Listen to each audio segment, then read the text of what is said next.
মানে আমরা একটু ভয় ধরিয়ে দিই ওপারের দর্শক যারা রয়েছে। বাংলাদেশের একটি জায়গা রয়েছে ফেনী সদর উপজেলা, ঠিক সেভেন সিস্টার্সের মতোই। আপনারা যেরকম ভাবে সেভেন সিস্টার্সকে দেখছেন তার থেকে অনেক অনেক অনেক একটা ছোট্ট জায়গা। সেই জায়গাটা ভারত চাইলে পুরো আলাদা করে দিতে পারে। মানে সেটা যদি হয় তাহলে কি হবে?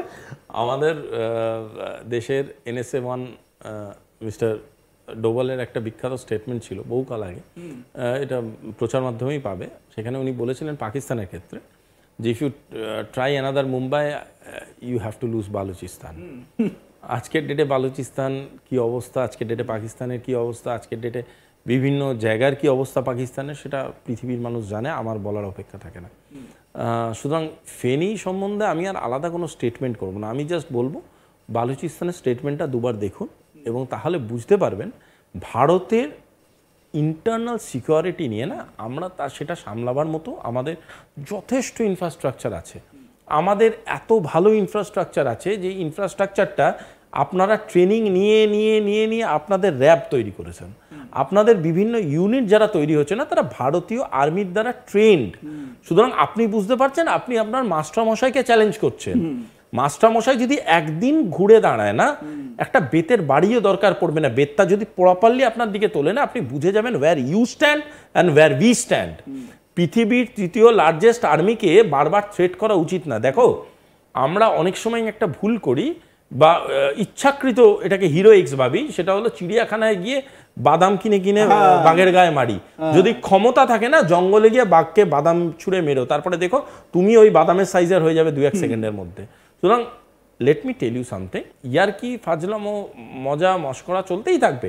We are a country that endorse cultural diplomacy. আসুন না এখানে গান নাচ করুন, কবিতা লিখুন, আমাদের সাথে সুন্দর সম্পর্ক বাড়ান, আপনাদের ইকোনমিক গ্রোথের জন্য কি কি করা যায়, আপনাদের গভর্নমেন্ট ইলেক্টেড হোক, আমরা নিশ্চয়ই সাহায্য করবো। I am very confident about Indian government. আপনাদের একটা ইলেক্টেড গভর্নমেন্ট হবে, সেই গভর্নমেন্টের একটা প্রধানমন্ত্রী থাকবে, সেই প্রধানমন্ত্রীর সাথে আমরা ইন্টারনাল এক্সচেঞ্জে যাবো, এক্সটার্নাল ট্রানজাকশন অ্যান্ড বিজনেস কোঅপারেশনসে যাবো। আপনি একটা নমিনেটেড হেড একটা of a state by a court decision, আপনি ওখানে দাঁড়িয়ে দাঁড়িয়ে একটা দেশের সেভেন সিস্টারকে অ্যাটাক করার গল্প দিচ্ছেন, আপনি ওখানে দাঁড়িয়ে দাঁড়িয়ে বিভিন্ন রকম থ্রেটনিং করছেন। Who are you to do that? Have you ever heard of a bullet? কোনোদিন শুনেছেন কোনো বুলেটের আওয়াজ কানের পাশ দিয়ে বেরিয়ে গেলে কিরম লাগে? আর সেটা শুনলে সেটা আপনার পক্ষে খুব একটা ভালো হবে না। So let's not get into that kind of discussion. আমরা চাই খুব শান্তিপূর্ণভাবে এভরিথিং হোক। আজকে আপনি যে হাত মিলিয়েছেন, সুতরাং আপনার একটা তো ক্রেডিবিলিটি এসছে জীবনে, আপনার তো একটা কৃতিত্ব এসছে। আপনি তো ভীষণভাবে চাইছিলেন নরেন্দ্র মোদীর সাথে হাত মেলাতে, আপনি হাত মিলিয়ে একটা ছবি তুলেছেন, সেটাকে আপনার প্রচার মাধ্যমরা চালাচ্ছে। উই আর ভেরি ডিলাইটেড, চালান না। এটা তো এরকম হতেই পারে, আমিও যদি কোনোদিন কোনো বিরাট রাষ্ট্রপ্রধানের সাথে একবার একটা হাত মেলানোর সুযোগ পাই, সেটা আমি পারবো। আপনি একটা নোবেল লরিয়েট, টক লাগে নোবেল লরিয়েট, কেন এইসব ভুল ভাল স্টেটমেন্ট করে নিজের ভ্যালুটাকে ফেলছেন? এবং আপনি নিজের ভ্যালুটা ফেলছেন বলে আমার কোনো কষ্ট নেই, আপনাকে ব্যক্তিগতভাবে আমি বিশাল কোনো সহানুভূতিশীল সেটা নয়, কিন্তু আপনি সাথে সাথে যে বাংলাদেশের চরিত্রটাকে নিয়ে বারবার করে লোকের সামনে এমনভাবে তুলে ধরছেন যেটা নিয়ে আমাদের কাছে খুব কষ্ট সৃষ্টি হচ্ছে। কারণ বাংলাদেশের সাধারণ মানুষকে আজও বলছি, এই ইন্টারভিউ শুধু না, আমি বারবার বলছি, শুধু আমার কথা নয়, এটা ভারত সরকারও সেটা বারবার বুঝিয়ে দিচ্ছে, বাংলাদেশের সাধারণ নাগরিকদের প্রতি আমরা রেসপন্সিবল। বাংলাদেশের সাধারণ মানুষের ভালো হোক সেটা আমরা চাই, তারা কোনোভাবে কোঅপারেশন পাক আমরা চাই। আমরাও চাই এখানে মেডিকেল ভিসা অনেক সুন্দরভাবে প্রাপ্ত হোক, আপনাদের চিকিৎসা হোক ভালো করে। কি কি কোঅপারেশনস লাগবে সেই জন্য ভারত প্রস্তুত। আপনাদের অলরেডি এড কন্টিনিউ করছি আমরা, it proves our relationship with you. কিন্তু এগুলো কি করছেন আপনারা? সম্পর্কটা তো ভালো ছিলই, এখনো আছে, সম্পর্ক এখনো আছে, but with the elected government. একদমই। তুমি একটা দেখো ভাই, একটা সিম্পল কথা বলছি, father will talk to a father, father will not talk to a Gairdner. Simple and straight. শুনতে খুব খারাপ লাগতে পারে, এটাই বাস্তব। ইলেক্টেড হয়ে প্রাইম মিনিস্টার যদি উনিও হন বা whoever it is, Indian government will do a transactional business with him, will talk to him, রিলেশনশিপে যাবে। বাট এটার মানেটা কি? আজকের ডেটে দাঁড়িয়ে আপনার এই যে চরিত্রটা বেরিয়ে আসছে বারবার করে, যে লুক অ্যাট মি, এই মেগালোম্যানিয়াক চরিত্র, এটা কেন? বাংলাদেশ মানে শুধু মোহাম্মদ ইউনূস নন, একদমই। বাংলাদেশের একটা বিখ্যাত ইতিহাস আছে, বাংলাদেশের সেই ইতিহাসকে মুছে দিয়ে জামাতের বদান্যতায় আপনি এমন একটা ইতিহাস সৃষ্টি করার চেষ্টা করছেন যে ইতিহাসটা যেন সব আপনি সর্বস্ব, এটা আপনি বোঝাতে যাবেন। একদমই। এবং এই জায়গা থেকে আমাদের আর বেশি এতে আলোচনা না করাই উচিত। একটা কেয়ারটেকার গভর্নমেন্ট এবং কোনো একটি বিল্ডিং এর, কোনো একটি আবাসনের যে কেয়ারটেকার থাকেন, ওই ভদ্রলোকের অবস্থান ঠিক সেই রকমই এখানে এই মুহূর্তে, এবং বাংলাদেশের যে সংবিধান সেই সংবিধানে তার কোনো অস্তিত্বই নেই। অনেক ধন্যবাদ সুভাষিস দা আপনাকে আমাদের সঙ্গে থাকার জন্য, আপনার মতামত জানানোর জন্য। আপনারাও দেখতে থাকুন আজ তাক বাংলা, সাবস্ক্রাইব করুন আমাদের ইউটিউব চ্যানেলটি, মতামত জানাবেন, দেখতে থাকুন আজ তাক বাংলা। মানে আমরা একটু ভয় ধরিয়ে দিই ওপারের দর্শক যারা রয়েছে, বাংলাদেশের একটি জায়গা রয়েছে ফেনী সদর উপজেলা, ঠিক সেভেন সিস্টার্সের মতোই। আপনারা যেরকম ভাবে সেভেন সিস্টার্সকে দেখছেন তার থেকে অনেক অনেক অনেক একটা ছোট্ট জায়গা, সেই জায়গাটা ভারত চাইলে পুরো আলাদা করে দিতে পারে। মানে সেটা যদি হয় তাহলে কি হবে?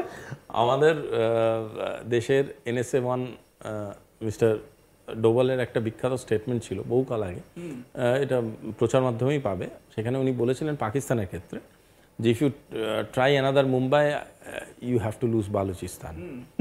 আজকের ডেটে বালুচিস্তান কি অবস্থা, আজকের ডেটে পাকিস্তানের কি অবস্থা, আজকের ডেটে বিভিন্ন জায়গার কি অবস্থা পাকিস্তানের, সেটা পৃথিবীর মানুষ জানে, আমার বলার অপেক্ষা থাকে না। সুতরাং ফেনী সম্বন্ধে আমি আর আলাদা কোনো স্টেটমেন্ট করব না, আমি জাস্ট বলবো বালুচিস্তানের স্টেটমেন্টটা দুবার দেখুন এবং তাহলে বুঝতে পারবেন ভারতের ইন্টারনাল সিকিউরিটি নিয়ে না আমরা সেটা সামলাবার মতো আমাদের যথেষ্ট ইনফ্রাস্ট্রাকচার আছে। আমাদের এত ভালো ইনফ্রাস্ট্রাকচার আছে যে ইনফ্রাস্ট্রাকচারটা আপনারা ট্রেনিং নিয়ে নিয়ে নিয়ে নিয়ে আপনাদের র্যাব তৈরি করেছেন, আপনাদের বিভিন্ন ইউনিট যারা তৈরি হচ্ছে না তারা ভারতীয় আর্মির দ্বারা ট্রেন্ড। সুতরাং আপনি বুঝতে পারছেন আপনি আপনার মাস্টারমশাইকে চ্যালেঞ্জ করছেন। মাস্টারমশাই যদি একদিন ঘুরে দাঁড়ায় না, একটা বেতের বাড়িও দরকার পড়বে না, বেতটা যদি প্রপারলি আপনার দিকে তোলে না, আপনি বুঝে যাবেন where you stand and where we stand. পৃথিবীর তৃতীয় লার্জেস্ট আর্মিকে বারবার থ্রেট করা উচিত না। দেখো আমরা অনেক সময় একটা ভুল করি বা ইচ্ছাকৃত এটাকে হিরোইক্স ভাবি, সেটা হলো চিড়িয়াখানায় গিয়ে বাদাম কিনে কিনে বাঘের গায়ে মারি। যদি ক্ষমতা থাকে না জঙ্গলে গিয়ে বাঘকে বাদাম ছুঁড়ে মেরো, তারপরে দেখো তুমি ওই বাদামের সাইজের হয়ে যাবে 2-1 সেকেন্ডের মধ্যে। সুতরাং let me tell you something, ইয়ার্কি ফাজলামো মজা মস্করা চলতেই থাকবে। We are a country that endorse cultural diplomacy. আসুন না এখানে গান নাচ করুন, কবিতা লিখুন, আমাদের সাথে সুন্দর সম্পর্ক বাড়ান, আপনাদের ইকোনমিক গ্রোথের জন্য কি কি করা যায়, আপনাদের গভর্নমেন্ট ইলেক্টেড হোক, আমরা নিশ্চয়ই সাহায্য করবো। I am very confident about Indian government. আপনাদের একটা ইলেক্টেড গভর্নমেন্ট হবে, সেই গভর্নমেন্টের একটা প্রধানমন্ত্রী থাকবে, সেই প্রধানমন্ত্রীর সাথে আমরা ইন্টারনাল এক্সচেঞ্জে যাবো, এক্সটার্নাল ট্রানজাকশন অ্যান্ড বিজনেস কোঅপারেশনসে যাবো। আপনি একটা নমিনেটেড হেড একটা of a state by a court decision, আপনি ওখানে দাঁড়িয়ে দাঁড়িয়ে একটা দেশের সেভেন সিস্টারকে অ্যাটাক করার গল্প দিচ্ছেন, আপনি ওখানে দাঁড়িয়ে দাঁড়িয়ে বিভিন্ন রকম থ্রেটনিং করছেন। Who are you to do that? Have you ever heard of a bullet? কোনোদিন শুনেছেন কোনো বুলেটের আওয়াজ কানের পাশ দিয়ে বেরিয়ে গেলে কিরম লাগে? আর সেটা শুনলে সেটা আপনার পক্ষে খুব একটা ভালো হবে না। So let's not get into that kind of discussion. আমরা চাই খুব শান্তিপূর্ণভাবে এভরিথিং হোক। আজকে আপনি যে হাত মিলিয়েছেন, সুতরাং আপনার একটা তো ক্রেডিবিলিটি এসছে জীবনে, আপনার তো একটা কৃতিত্ব এসছে। আপনি তো ভীষণভাবে চাইছিলেন নরেন্দ্র মোদীর সাথে হাত মেলাতে, আপনি হাত মিলিয়ে একটা ছবি তুলেছেন, সেটাকে আপনার প্রচার মাধ্যমরা চালাচ্ছে। উই আর ভেরি ডিলাইটেড, চালান না।